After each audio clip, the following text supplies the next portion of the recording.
Hello ladies and gentlemen, welcome to my stream. Today we are in Stormblood Early Access, so feel free to sit back and relax as we go over some of the new changes as well as new additions added to Final Fantasy XIV.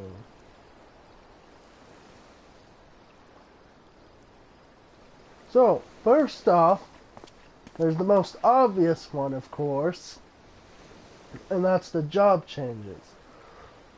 So, if you bought early access, you'll notice that there's a lot of different changes to the jobs. More specifically, if you go into actions and traits here, you'll notice that they have changed the cross-class system to the role system. And this is divided into subcategories now. So what that means is that instead of having it all one be DPS or all be one big sort of cross-class thing, it's now divided between tanks, healers, melee DPS, ranged DPS physical damage, and ranged DPS magical.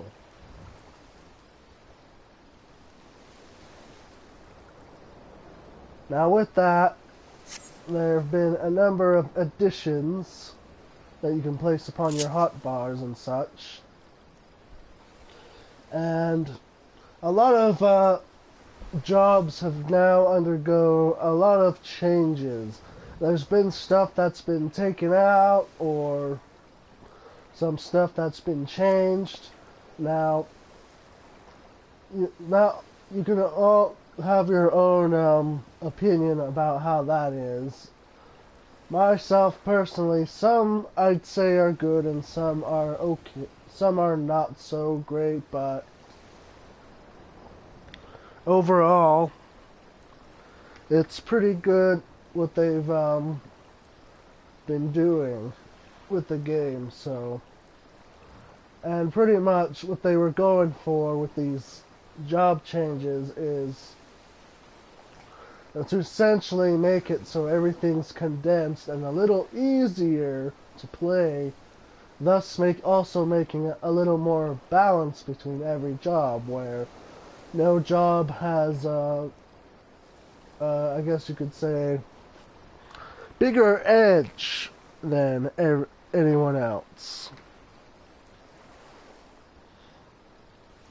Now, some other things to note is that Square has made a lot of quality of life changes as well. Like, for example, the map UI is now a lot more different. Instead of seeing the usual like one area map that you're used to, you can now see every bit of detail on all the maps here. And you can just click on one specifically to go into it to see exactly what you want to take a look at. A lot of people have requested this, so it's great that they finally added this different change. The other thing is that they made it easier for you to keep track of what story quest you are on by adding sort of notice in the HUD which tells you exactly what story quest you're on.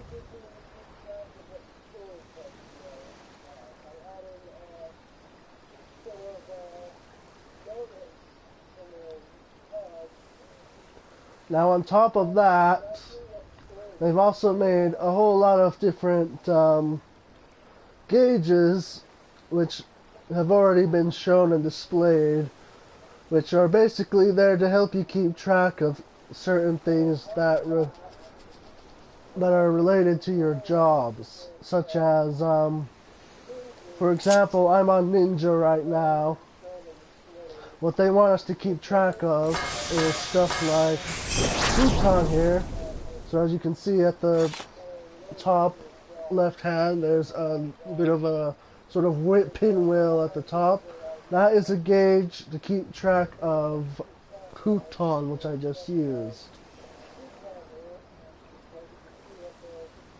The other thing that Ninja has to keep track of is a Ninkei gauge, which is essentially just a gauge to build up certain power to execute a specific ability.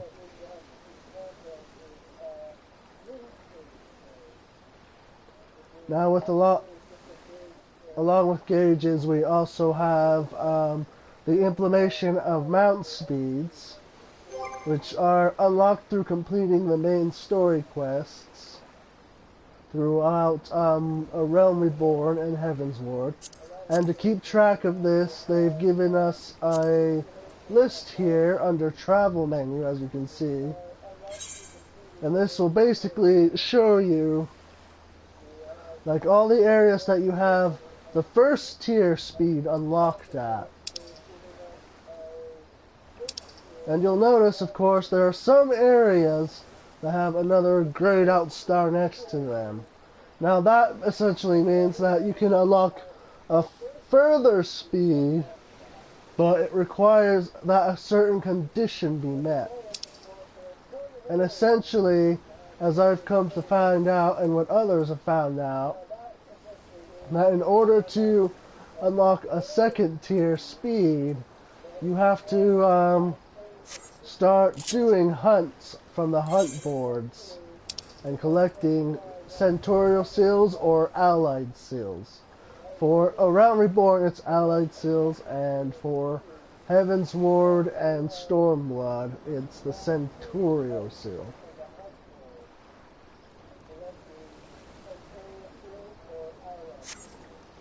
But basically, they have a list under the patch notes, which tells you basically what quests you want to have done to unlock the first tier of speed in the different areas.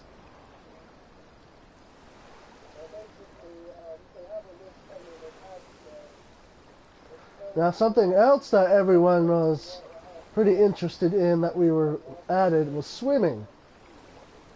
And I'll show you that right here.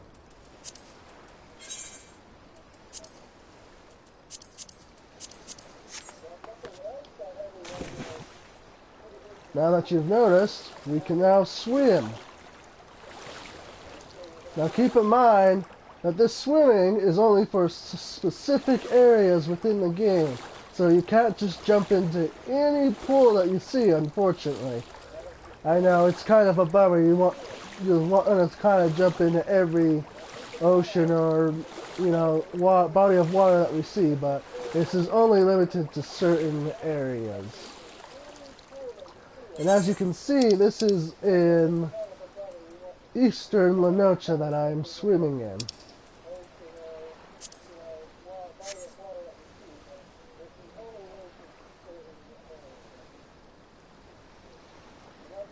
And this has no other requirements except that you have Stormblood installed.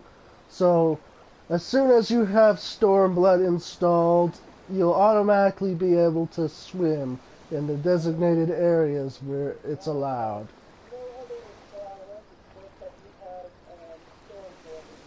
Now, in order to dive underwater, however, you must complete a story quest in Stormblood to be able to unlock the diving feature. And with that, you'll be able to explore underwater. And what this entails is that they added underwater gathering nodes now. So essentially you can dive underwater and collect things that are underwater. And don't worry about seeing like sharks or anything. You won't be attacked. They have stated there is no underwater combat as of right now. So you should be safe right now for gathering nodes underwater.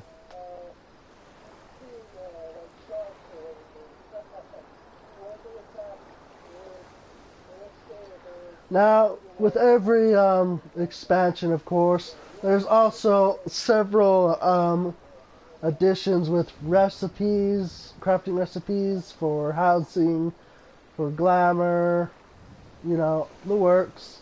And there's also a whole bunch of new dungeons to go through.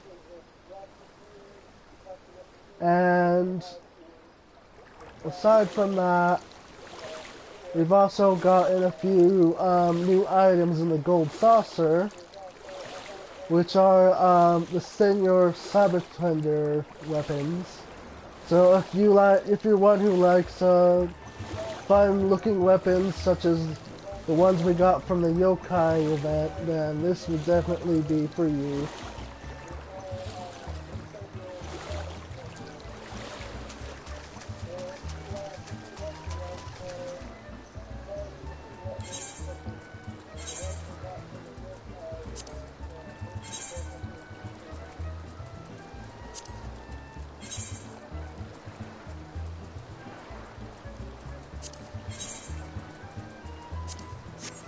We also have gotten 2 new jobs in this expansion. That being, as you can see here, Samurai and the Red Mage. These 2 new jobs can be unlocked in Ul'dah. And they will start you off at level 50.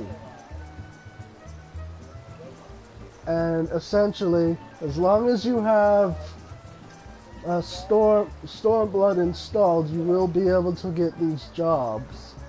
But keep in mind, however, you will have to have completed A Realm Reborn's main story in order to pick up these jobs, or essentially to see the quest for them.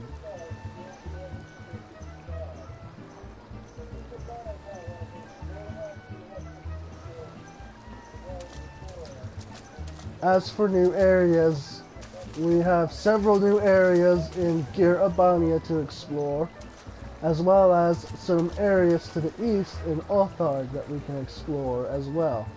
These areas I'm sure most of you have seen by now through the various trailers we've been given of Stormblood.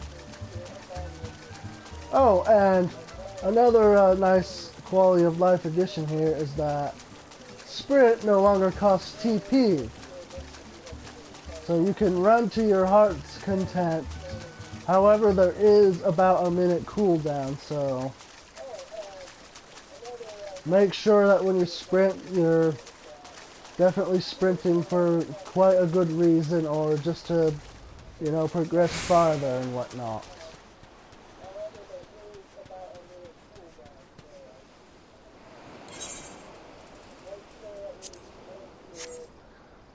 Now, as far as lore and main story goes, I'm afraid I can't go too deep into that right now because it's listed on the official site that they want to avoid spoilers as much as possible, so we won't be going over anything story related, but I can't give you this information.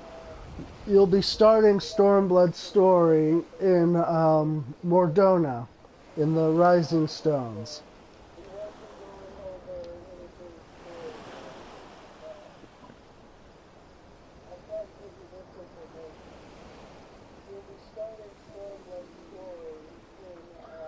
Now with the addition of new gears and new weapons and stuff, we'll also have some new minions and some new mounts.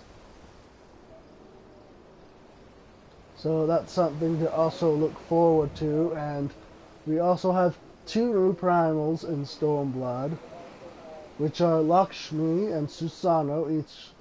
Both are unlocked through progressing through the main story. And there's also a few emotes too, which are also unlocked through main story or side quests, so that's something you should look forward to as well.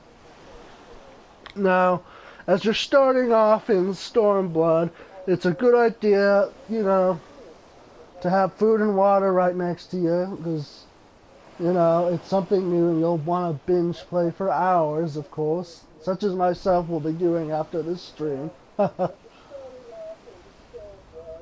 Other than that, when you log in, you'll want to make sure to redo your hotbars because they have changed a lot and taken out some stuff, as I mentioned earlier. So you want to take a look at your hotbars and kind of play around with those and you know, see what fits best for you. And you might also want to kind of practice like the new rotation because your old rotation may not be the same anymore as it was in Heaven's Ward. So you'll definitely want to find a striking dummy somewhere with either in a free company house or somewhere in the open world to practice on a little bit before you jump right into main story and new dungeons and such. After that, also make sure that your gear item level is up to par to be able to get into the new dungeons and such. And I'm sure there's a lot of incentives that Square has put in place for you to get new gear if you're short on item levels, so there's no worries there. And with dungeons now, every time you complete a dungeon, you will always be guaranteed one piece of armor from the armor of your job that you're currently playing. So if you are one who doesn't like farming constantly, don't worry.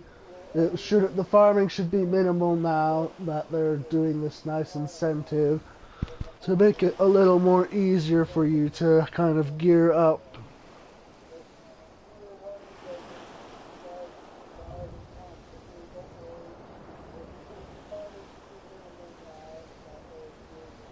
In future updates, we're told that there will be a lot more cross-server stuff, such as a cross-server friends list or cross-server even link shells or free companies. So that's something to look forward to as well. And the last new addition that we're getting here in Stormblood is the addition, an additional housing ward, which is in the area of Kugane to the far east, which is right next to Othard, to the right of Othard. And this housing ward is called Shirogane, and it is unlocked at level 61. Now, we can't purchase any housing as of right now. Square Enix hasn't officially made any new announcements in regards to when you'll be able to purchase these houses in Shirogane, but just keep a lookout on like the forums and on the Final Fantasy XIV Twitch or YouTube, and you should be able to get more information at a later date regarding to the housing.